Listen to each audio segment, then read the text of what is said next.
Assalamu alaikum everyone, it's me Quratul Anzia and you're watching of course my YouTube channel and your YouTube channel Quratul Anzia. जिन्होंने channel को subscribe नहीं किया जल्दी जल्दी कर दें. अगर वीडियो पसंद आए लाइक शेयर एंड कमेंट जरूर करिएगा. थंबनेल से रिलेटेड वीडियो है, जरूर देखिएगा, स्किप ना करिएगा. और अगर आपको पॉइंट ऑफ व्यू समझ आए तो do write your comment in the comment section. So जी, यहाँ पर बात हो रही है ईमान के हवाले से कि ईमान घर में क्यों नहीं आती है, ईमान क्यों अपने ससुराल में नहीं टिकती है, और ईमान जो है वो ज़्यादातर अपने घर में यानी कि अपनी माँ के घर में क्यों रहती है. नो डाउट माँ के घर में जो है वो सुकून मिलता है. ऑफ कोर्स आपको आराम सुकून से आप सोते हैं, उठते हैं, आपको जो है माँ आपका एहसास करती है कि किस तरह से जो है मेरी बेटी कंफर्टेबल फील करेगी, और वो भी इस सिचुएशन में. ठीक है, बेटा पैदा हुआ है, ऊपर से और भी बहुत सारे मसले मसाइल दिमाग में चल रहे होते हैं, खामन नहीं है, और मतलब एक खामन के बगैर ज़िंदगी गुजारना बहुत बड़ी बात है, जो कि वो 1 साल से नहीं 1.5 साल से सरवाइव कर रही है इन तमाम चीज़ों को. फिर उस बेचारी को ज़बरदस्ती रो रो के बुलाया जाता है अपने घर में, यानी कि सास के घर में. सास रो रो के बुलाती है कि हमारा दिल नहीं लगता किवान के बगैर. ठीक है, ईमान तो एक बहाना है, लेकिन किवान के बगैर हमारा दिल नहीं लगता. अब जो है ना, जो गज़ल की मामा है, जो रजब की मामा है, वो बुरे तरीके से फंस चुकी हैं. वो फंस इसलिए चुकी हैं बहुत बुरे तरीके से क्योंकि एक तो रजब की शादी उन्होंने की अपनी मर्जी से इसलिए की कि कोई मीसनी सी लड़की ले आएंगे जो कि आगे से तूर तरार नहीं करेगी, जो कि सोशल मीडिया में इतनी नहीं होगी, और जो कि एक ऐसी बिन बाप की बेटी को ले आएंगे ताकि जो है हमारा थोड़ा सा जो है ना पलड़ा भारी रहे और हम जो है थोड़े डोमिनेटेड रहें उसके ऊपर. और पढ़ी लिखी लड़की लेकर आएंगे ताकि जो है वो घर में बैठकर जो है तरबियत कर सके रजब के बच्चों की, और आराम सुकून से जो है ना वो घर में ही बैठी रहे, कोई सोशल मीडिया से उसका ताल्लुक ना हो. ले आए, शादी कर ली. अब जो एक सिचुएशन थी ना वो उल्टी हो गई. वो उल्टी माँ के बेटे ने ही कर दी, रजब ने ही कर दी. वो रजब ने इसलिए की कि उसके जो बाहर ताल्लुकात थे वो एक्सपोज हो गए, और किसी की बड़ी अच्छाई मैं कहना चाहती हूँ कि किसी की कोई बदुआई लगी होगी कि एकदम से तमाम चीज़ें जो है पलट गई. वो कहते हैं ना हालात बदल गए, जज्बात बदल गए. शादी तो करके लाए एक मीसनी सी लड़की के साथ के जो आगे से तूर तरार नहीं करेगी और हम उस पर डोमिनेट होंगे और हम उसको सारा चलाएंगे. आपने ये कभी नोट किया है कि जब रजब की शादी हुई थी उसके बाद माँ जो मर्जी कर रही थी, जैसे तैसे करके रजब को मनाया जाता था और ईमान को भी उस घर में रखा जाता था. ईमान बहुत ज्यादा उस घर में रही है. फिर जैसे जैसे रजब एक्सपोज होता गया, ईमान की उस घर से दूरी होती चली गई, क्योंकि ऑफ कोर्स जब मियाँ ही नहीं है पास और मियाँ की ऐसे करतूत है तो वो उस घर में रहकर क्या करेगी.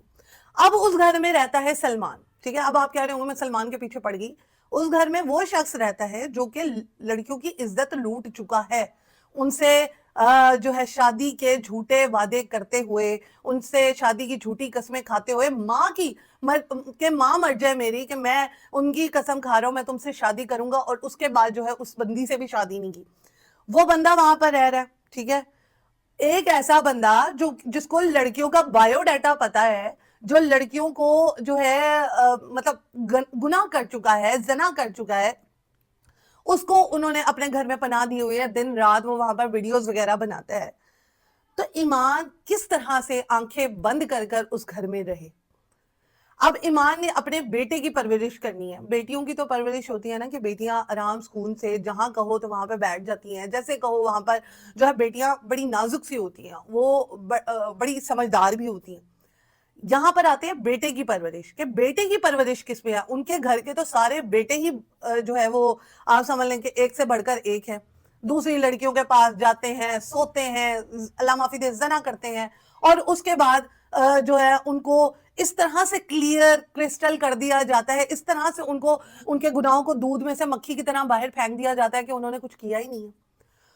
तो यहाँ पर जी ईमान उस घर में क्यों नहीं टिक पा रही, सिर्फ और सिर्फ इस वजह से कि पहले तो एक बहुत बड़ा चीज हुई कि ان کے کلیشز ہوئے، ایمان کے، اس کی ماں کے، غزل کی ماں کے آپس میں بہت سارے کلیشز ہوئے. پھر بعد میں یہ ہوا کہ رجب کا سارا کچا چٹا سامنے آ گیا. وہ بھی کسی کی بڑی نیکی ہوگی کہ وہ سامنے لے آئے تاکہ پتا چلے کہ رجب کیا کر رہا ہے. اس کے بعد کلیشز آئے. اس کے بعد جب بچہ ہو گیا تو ایمان کے قدم اب مضبوط ہو گئے.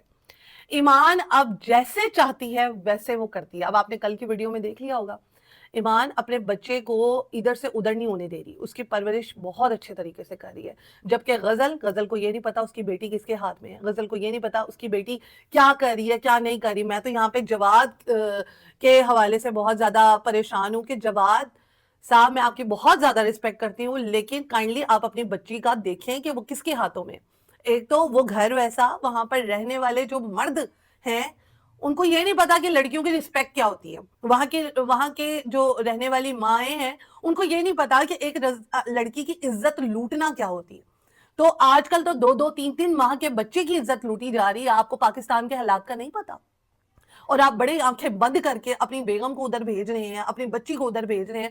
تھوڑا سا ان چیزوں پہ دھیان کریں کہ ایک بندہ جس نے ایسا کیا اس کو معافی دے دی گئی، اس کو کرسٹل کلیئر کر دیا گیا.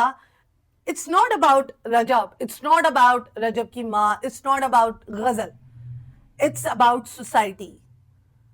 کہ کیا آپ اب اس سوسائٹی میں رہ کر، 21ویں صدی میں رہ کر آپ اپنے بچوں کو اس بندے کے ہاتھ یا اس بندی کے ہاتھ دے سکتے ہیں جو کہ یہ تمام چیزیں، جن کا بیک گراؤنڈ ایسا رہا اور جو یہ تمام چیزیں کرتے ہوں. تو مجھے ایسا لگتا ہے کہ ایمان بہت اچھا کر رہی ہے، اپنے بچے کو محفوظ کر رہی ہے ایسے لوگوں سے جن کا بایو ڈیٹا ایسا رہا ہے، ایسی گیدرنگ سے جن کو بالکل بات کرنے کی تمیز نہیں ہے، جن کو بالکل جو ہے یہ تمیز نہیں ہے کہ کس طرح سے چیزوں کو لے کر چل رہا ہے. اب وہاں پر وہ بیچاری بہو ہے، وہ کھل کے کچھ کہہ بھی نہیں سکتی. وہ اب اپنا بس آپ سمجھ لیں کہ دن پورے کر رہی ہے کہ جیسے خاوند آئے گا تو میں جو ہے نا کچھ نہ کچھ کڑا فیصلہ کروں گی. یہ بھی آپ جو ہے نا آج کی تاریخ میں یہ چیز نوٹ کر لیں کہ پڑھی لکھی وہ خاتون ہے، وہ کبھی بھی اپنے بچے کے ساتھ کمپرومائز نہیں کرے گی. جیسا کہ پچھلے ولاگ میں جب ماں نے رو کے رجب کو کہا تھا کہ رجب بیٹا میں اب کسی کو گھر کے اندر نہیں لے کر آؤں گی، گراج میں ہی رکھوں گی. پھر کل جو ہے اللہ معافی دے وہ جو خواجہ سرا ہے اس کو گھر میں لا کے بٹھایا ہوا ہے، بیٹا سامنے ہے اور ماں جو ہے وہ رو رہی ہے اور خواجہ سرا سے دعائیں مانگ رہی ہے. یہ کیا ہے؟ کانٹینٹ ہے، ویڈیو ہے، کیا ہے؟ آپ بچے کو یوٹیلائز کر رہے ہیں.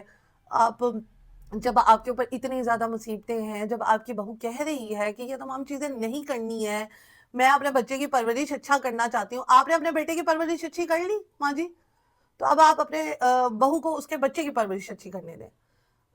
بس میں یہ کہوں گی. تو ایمان کیوں نہیں جا رہی تھی اپنے گھر میں، کیوں نہیں ٹک رہی تھی اپنے سسرال میں؟ اس لیے نہیں ٹک رہی تھی کیونکہ وہاں پر آوے کا آوا بگڑا ہوا ہے. سو اگر آپ میری بات سے اتفاق رکھتے ہیں، اگر آپ جو ہے ایسے سچویشن میں ہیں، تو آپ کیا کرتے؟ آپ اپنے بچے کو آرام سکون سے ایسے بندوں کے ہاتھ میں دے دیتے. آپ اپنے بچے کو آرام سے جو ہے ان کو دے کر چلے جاتے کہ ہاں بھئی آپ میرے بچے کے ساتھ رہیں اور میں جو ہے نا باہر سے گھوم کر آتی ہوں.